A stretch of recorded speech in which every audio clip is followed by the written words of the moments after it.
지금으로부터 한 400년 전쯤입니다. 1616년 4월 23일인데요.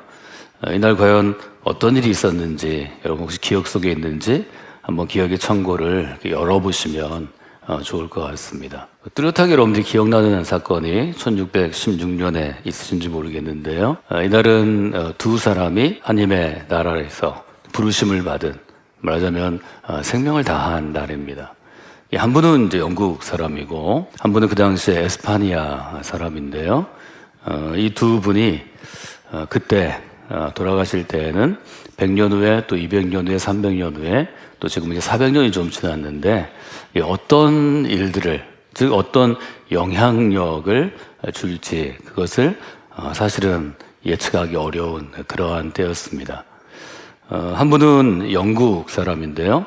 여러분이 잘 아시는 셰익스피어입니다. 이분은 여러분이 아시는 것처럼 영어로 된 영어권의 문학에서 일종의 근대 문학, 영어로 된 근대 영문학의 문을 연 아주 위대한 작가로 우리가 이제 기억하는 분입니다. 주로 이때 아주 중요한 대중문화가 연극이었기 때문에 연극 무대에 올리는 대본을 쓰는 극작가로 활동합니다. 여러분이 잘 아시는 우리나라에서 영화나 드라마나 또 실제로 연극을 보시지 않더라도 로미오와 줄리엣이라든지 또 베니스의 상인이라든지 한여름밤의 꿈이라든지 또 우리가 4대 비극 또 중요한 작품으로 하는 햄릿이나 또 오델로나 또 리어왕이나 또 맥베스나 하는 작품들은 우리가 익숙하게 혹은 실제로 이 작품을 아주 세밀하게 대하지 않아도 이름은 늘 기억하고 있고 또 현대에서 계속해서 리메이크돼서 영화나 드라마나 또 요즘 뮤지컬로 올려져 있는 그러한 작품들입니다. 실제로 셰익스피어가 어떤 인물인가를 평가할 때 이제 영문학을 공부하는 강의실에서는 벤 존슨이라는 분의 이야기를 계속 인용하는데요. 그는 어떤 한 특정한 시대의 사람이 아니고 모든 시대의 사람이다. 이런 평가를 셰익스피어에게 하게 됩니다. 또 한 사람은 에스파니아, 지금 우리가 다 스페인에 다 묶여 있는데요. 에스파니아에서 스페인어 근대 문학의 문을 연 세르반테스입니다. 셰익스피어는 우리가 익숙하게 듣지만 세르반테스는 사실은 무명의 인생을 보냅니다.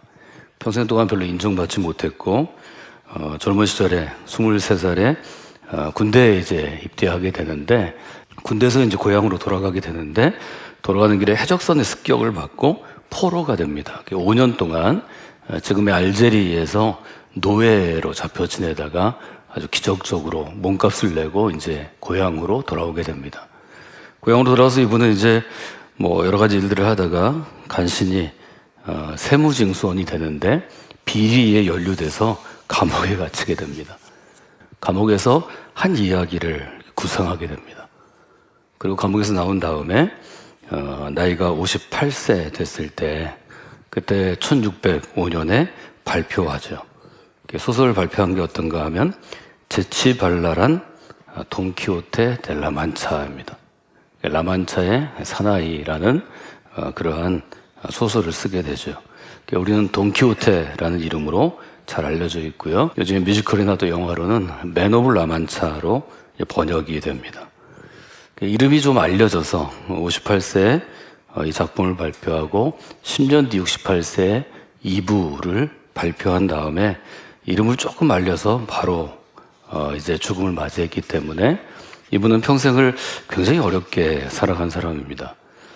그래서 같은 날 이제 세상을 뜨게 됐는데 한 사람은 당대 최고의 아주 인기 있는 문학가로, 극작가로 평생을 살다가 나중에 영어 문학의 최고봉으로 불리우는 셰익스피어라는 인물이고 한 사람은 평생을 그냥 그저 그런 본인의 표현으로 하면 비루한, 낡고 비루한 그러한 삶을 살다가 마지막에 발표한 소설 때문에 당시에는 인정받지 못했지만 400년이 지난 다음에 대한민국에서 또 대전에서 제가 설교에서 인용할 수 있는 그런 삶을 이제 산 분입니다. 실제로 최근에 이제 무대에 올린 게 뮤지컬인데요. 한국에는 맨 오브 라면차라는 뮤지컬로 지금 매년 공연이 되고 있습니다. 관객들이 얼마나 재밌어하는지 모릅니다. 노인네가 기사가 되겠다는 일종의 약간 헛된 꿈을 꿈고 풍차를 적으로 인해 살려서 넘어지는 것. 또 기사가 되어야 되니까 자귀를 받아야 되는데 여관 주인을 성주로 생각하죠. 그래서 기사 자귀를 내려달라고 간청하고 여관 주인이 장난치는 장면. 또 누구나 멸시하는 어릴 때 부모로부터 버림받고 또 놀이객감으로 수많은 사람들에게 어려움을 당하던 거리의 여인을 아주 고결한 자기가 지켜야 될 숙녀로 공주처럼 생각해서 그에게 고백하는 장면. 여러 장면들을 보면서 관객들은 그저 웃고 또 하는 것으로 끝납니다. 제가 뮤지컬을 보다가 굉장히 노래도 좋고 연기도 좋고 짜임새가 있었는데요. 배우의 입술을 통해서 이 알론소 키아노라는 노인이 얘기하는 것을 책에서는 제가 별로 감명 깊게 듣지 못했는데 그 대사를 굉장히 감명 깊게 들었습니다. 노인이 얘기합니다. 누가 미친 거예요? 물어봅니다. 사람들이 자기를 미쳤다고 그럽니다. 기사의 시대가 이미 끝났는데 기사가 되겠다고 여관 성주 앞에 무릎을 꿇고 거리의 여인에게 고백을 하고 도무지 걸을 수 없는 말을 기사가 타고 다니는 아주 좋은 말로 얘기하는데 묻습니다. 누가 미친 거야? 이어지는 대사가 굉장히 의미 있습니다. 앞으로 이루어낼 수 있는 새로운 세상을 상상하는 내가 미친 거예요. 아니면 그냥 있는 그대로의 세상을 바라보는 저 사람들이 미친 거예요. 저는 뮤지컬을 보다 갑자기 정신이 번쩍 났습니다. 이 대사를 제가 놓쳐가지고 대사를 일단 기억하기 위해서 적고 다시 와서 이 대사를 찾아서 제가 다시 적었습니다. 전 살면서 미쳤다는 소리를 아주 많이 들었습니다. 학교 다닐 때, 대학교 다닐 때보다 직장에 가서는 좀 더 많이 들었는데요. 제 주변에 제가 목사님의 아들이고 또 앞으로 목회하기 위해서 목사가 될 거를 아주 오랜 동안 고민해 왔고 또 지금도 미친 것처럼 연구소와 또 교회를 왔다 갔다 하는 저를 보고 여러 사람들이 그때는 이제 제가 20대 중반이었으니까 30대, 40대 제 상사들이 얘기했습니다. 너 미쳤냐? 저를 비웃던 사람들이 아주 많았습니다. 그때마다 저는 생각했습니다. 내가 왜 미쳤을까?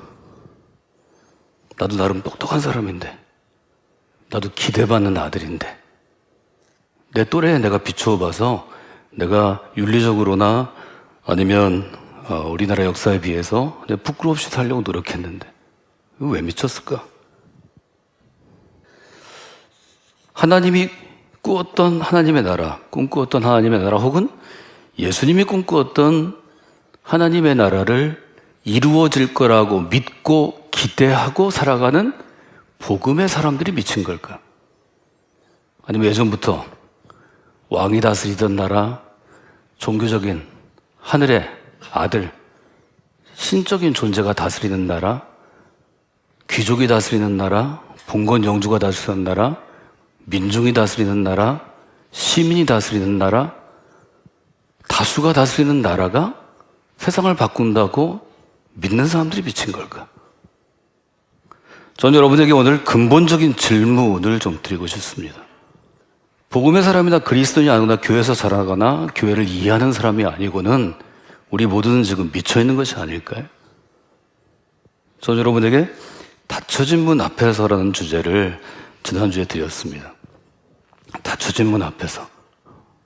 예수님의 시대로 돌아가 보면 그 당시에 로마 제국이라는 아주 로마의 카이저가 다스리는 제국, 로마 제국의 시민이 아니면 인간이 아닌 바바리안이라는 단어가 있는데요. 그것은 동물과 비슷한 존재라는 것입니다. 아니, 동물만도 못한 존재라는 것입니다. 로마 제국에 복속되지 않으면 노예가 되거나 동물과 같은 존재가 되거나 그저 죽어야 되는 존재가 되는 그런 세상에서 조그만 노예 출신의 나라가, 노예 출신의 민족이 갖고 있던 메시아의 꿈을 꾸던 사람들이 그 시대에 살은 거죠. 닫혀진 문 앞에 있는 거죠. 우리는 왜 유대인도 아닌데, 이스라엘 사람도 아닌데, 하나님이 직접 우리 민족에게 약속한 것도 아닌데 그리스도에게 소망을 두고 하나님의 나라를 오늘도 예배하고 고백하고 또 나눠야 하는가? 이런 근본적인 질문들을 여러분들이 한번 생각해 보시면 좋을 것 같습니다. 바울은 거기서 한 걸음 더 나아가죠. 바울은 유대인 공동체에서 축출됩니다. 추방됩니다. 바울은 새로운 사람들에게 자기가 믿는 새로운 세상을 전하죠. 그게 예수 그리스도의 공동체, 교회를 세워가는 일이 되었습니다. 근데 여러분, 바울이 오늘 우리가 함께 읽은 로마서 8장 18절 이하, 제가 2절만 함께 읽었는데요. 18절부터 시작입니다. 이 단락의 제목이 뭐냐면 모든 피조물이 구원을 고대하다입니다. 신학학자들이 되게 동의해서 이 주제 제목을 쓴 것입니다. 바울은 얘기합니다. 내가 깊이 생각해 보니 머릿속으로만 아니라 나의 삶을 통해서 생각해 보니까 현재 내가 당하고 있는 고난은 우리에게 앞으로 나타날 영광과 비교할 수 없는 것입니다. 바울의 표현을 일종의 아주 종교적인 문서, 오래도록 우리가 교회 공동체가 품고 있고 아주 수준 있고 가치가 있는 고등종교의 문서로 보시면 바울이 전하고자 하는 것을 잘 받아들일 수 없을 것 같습니다. 아시는 것처럼 바울은 예수 그리스도를 믿는 것 때문에 사회적인 지위를 박탈당했습니다. 유대인 청년으로 또 유대교에서의 정통 유대교로 그가 서 있어야 될 직업과 지위와 명예와 평판과 재산을 다 잃어버렸습니다. 그래서 그의 삶은 그가 표현한 것처럼 고난이었고 환난이었고 시험이었고 시련이었습니다. 그런데 현재의 고난에서 바울이 처해 있으면서 그의 30대 이후 60쯤 돌아가셨다 그러면 30년 인생의 후반전을 살아가면서 그는 늘 장차, 즉 미래의 영광과 현재의 고난을 비교하게 됩니다. 바울이 과연 그 시대 가운데 어떻게 그 시대에 로마 제국의 주로 노예들이었던 혹은 자기 아버지와 어머니가 로마 병정에게 맞아 죽거나 창에 찔려 죽고 칼에 목이 열리고 붙잡혀 온 일종의 정복된 식민지 백성들이 주를 이룬 교회 공동체에서 그리스도를 어떻게 전했을까? 그런 생각을 이 로마서를 읽으면서 계속 하게 됩니다.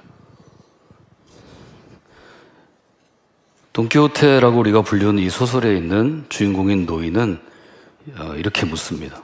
누가 미친 거예요? 지금 있는 그대로의 세상에서 그냥 만족하며 살아가는 당신들이 미친 거예요. 아니면 새롭게 열릴 수 있는 누군가는 이루어내야 할 새로운 세상에서 살겠다고 어떻게든 몸부림치는 내가 미친 거예요. 단순한 질문이 아니라는 걸 제가 지금 여러분한테 말씀드리는 것입니다. 이것이 중세에서 근대로, 근대에서 현대로 나아가는 인간의 정신사, 정신의 역사에서 아주 중요한 것입니다. 저는 여러분이 복음의 사람이라고 말씀을 드렸습니다. 현재의 고난에 그대로 그냥 머물러 있는 사람이 되지 않고 장차 주어질 혹은 하나님이 열어가실 혹은 주님이 선물로 주실 장차 미래의 영광을 볼 수 있는 근거는 어디 있는가? 바울은 철저하게 유대인이었기 때문에 유대적인 논리로 구약의 논리로 이렇게 설명합니다. 16절에 보면 성령께서 우리가 하나님의 자녀인 것을 증언하십니다. 어떻게 하나님의 자녀를 알 수 있습니까? 그 증거가 있어야 되잖아요. 친자 확인을 어떻게 해야 되나요? 바울은 얘기합니다. 성령이 증언하기 때문에 알 수 있습니다. 우리가 하나님의 자녀이면 하나님의 상속인이 됩니다. 이것은 유대인에게도 로마 제국에 있는 가문에게도 중요한 것이었습니다. 자녀이면 상속자이기 때문에 앞으로 미래의 영광을 받기 위해서는 그리스도께서 십자가의 길을 걸어가신 현재의 고난은 함께 받아야 합니다. 그러니까 바울이 지금 얘기하는 건 뭐 구약의 논리, 유대인의 논리가 아니고 사실은 굉장히 사랑이 많으신 아버지의 마음입니다. 사랑이 많은 아버지는 사랑하는 자녀에게 자기의 모든 걸 물려주고 싶어 합니다. 상속해주고 싶어 합니다. 그 자녀들이 지금 노예로 살거나 누군가에게 어려움을 당하거나 생명의 위협 가운데 있다면 이 자녀의 자녀들이 살아갈 세상은 더 좋은 세상으로 선물로 주시지 않겠는가. 바울은 말하자면 굉장히 공동의 상식적인 우리의 마음에 호소합니다. 바울도 저처럼 설교했겠죠. 이런 짜여진 환경, 짜여진 세팅에서 하지 않았겠지만 때로는 몇 명을 놓고 10명을 놓고 수십 명을 놓고 설교했을 것입니다. 거기에 로마 제국에서 밀려나온 사람들, 노예로 오늘도 두드려 맞고 와서 상처를 물로 씻어야 되는 사람들, 너무 배고팠기 때문에 좀 더 부유한 사람이 빵을 더 많이 만들어 와서 공동식사, 지금 성찬식이 공동식사죠. 공동식사로 줄임배를 채워야 했던 사람들, 그 사람에게 과연 어떻게 복음을 전했을까? 이런 생각을 여러분들이 이 12월은 좀 해보시면 좋을 것 같습니다. 저는 굉장히 솔직하게 바울이 얘기했을 거라고 생각해 봤습니다. 오늘 24절에 이렇게 얘기합니다. 우리는 소망으로 구원을 얻었습니다. 이 구절을 이해하는 게 너무 어려웠습니다. 소망으로 구원을 얻었습니다. 이게 무슨 얘기인가요? 구원을 얻었는데 지금은 아니라는 거죠. 시점이 앞으로라는 거죠. 미래라는 거죠.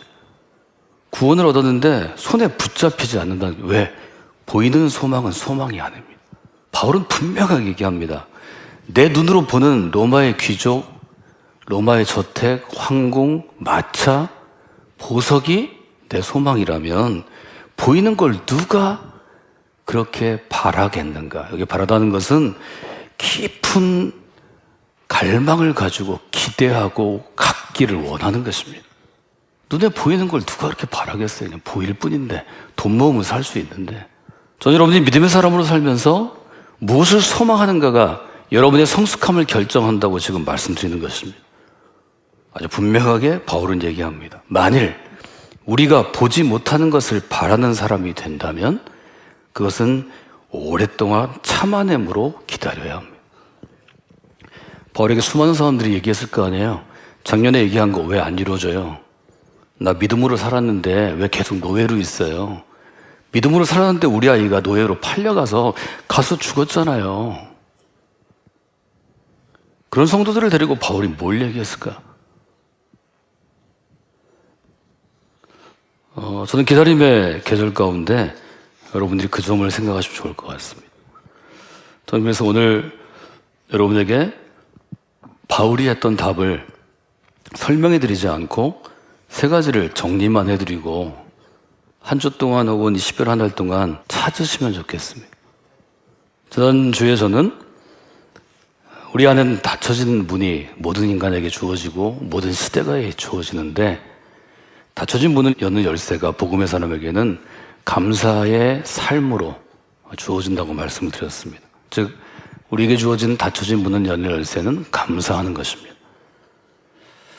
닫혀진 문 앞에서 감사하고 소망을 가지고 믿음으로 그 닫혀진 문이 열릴 것을 기다리면 하나님이 적어도 세 가지 일을 해주신다고 바울은 얘기합니다. 첫째, 견디어낼 수 있도록 도와주십니다. 주먹으로 문을 두드려도 주먹이 부서져도 문이 열리지 않을 때가 사실 대부분입니다. 믿음 있는 사람에게는, 복음의 사람에게는 그 아픔과 고통을 견디도록 능력을 주십니다. 내 주먹이 깨져서 너무 아픈데, 죽을 것 같은데 그럼에도 불구하고 견디어낼 수 있도록 도우시는 걸 내가 체험해야 합니다. 성관계 믿음의 공동체에서 그 체험을 내 자신이 하는 분들이 되시면 좋겠습니다. 두 번째로, 닫혀진 문 앞에서 믿음으로 버텨서면 보이지 않는 소망을 주십니다. 즉 장차 내게 주어질 혹은 장차 주님과 함께 올 영광을 보여주십니다. 저는 이거 매우 중요하다고 생각합니다. 왜 성경이 그토록 소망을 하나님께 두라고 도전했을까? 왜 소망을 보이지 않는 것에 두라고 바울은 피맺히게 얘기했을까? 그것은 아마 우리 인간 자체에 문제가 있기 때문일 것입니다. 바울은 얘기합니다. 우리는 소망으로 구원을 얻었습니다. 보이는 소망은 소망이 아닙니다. 내가 소망하는 것은 보이지 않는 것입니다.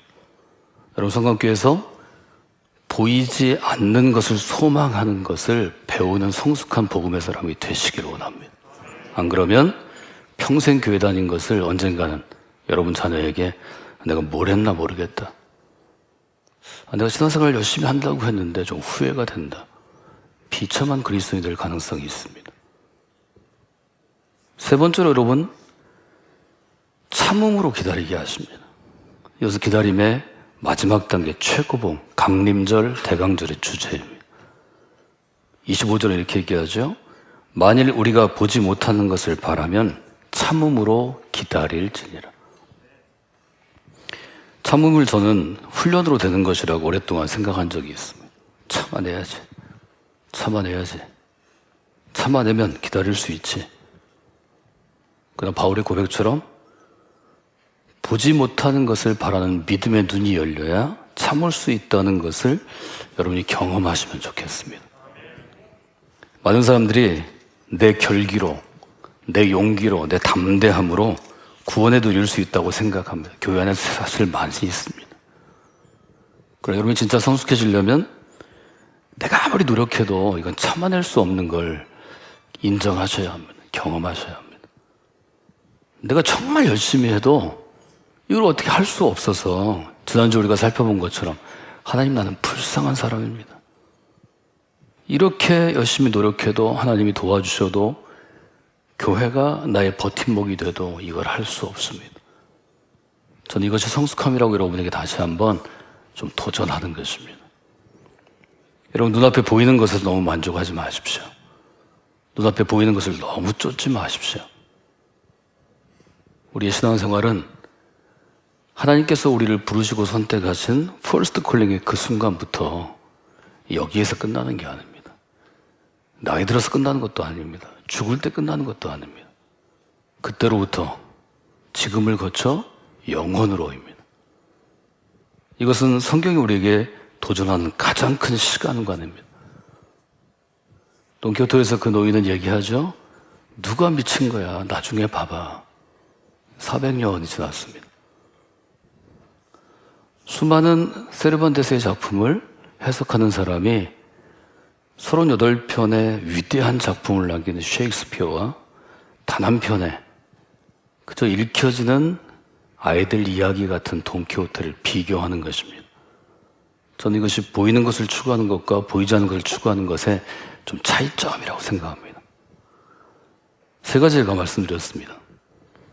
우리가 믿음으로 산다는 것은, 복음의 삶으로 산다는 것은 닫혀진 문 앞에서 믿음으로 좀 버티는 것입니다. 닫혀진 문 앞에서 믿음으로 살려고 노력하고 결단하면 하나님이 세 가지를 주십니다. 첫째, 견딜 수 있도록 도와주십니다. 그 도움을 이 12월에 받으셔야 합니다. 두 번째, 보이지 않는 소망을 보게 하십니다. 보이지 않는 소망을 붙잡으셔야 합니다. 세 번째는 참음으로 기다리게 하십니다. 이것은 승리할 때까지입니다. 우리는 의의 최후 승리를 믿노라 그렇게 고백하는데요. 그리스도의 승리할 때까지 우리를 참음으로 기다리게 하십니다. 저는 이 세 가지를 여러분들이 여러분의 삶으로 체득하는, 몸으로 경험하고 마음과 생각으로 동의하고 깨달아 아는 그런 강림절, 대강절을 여러분들이 보내시면 좋을 것 같습니다. 하나님께서 도와주실 것입니다.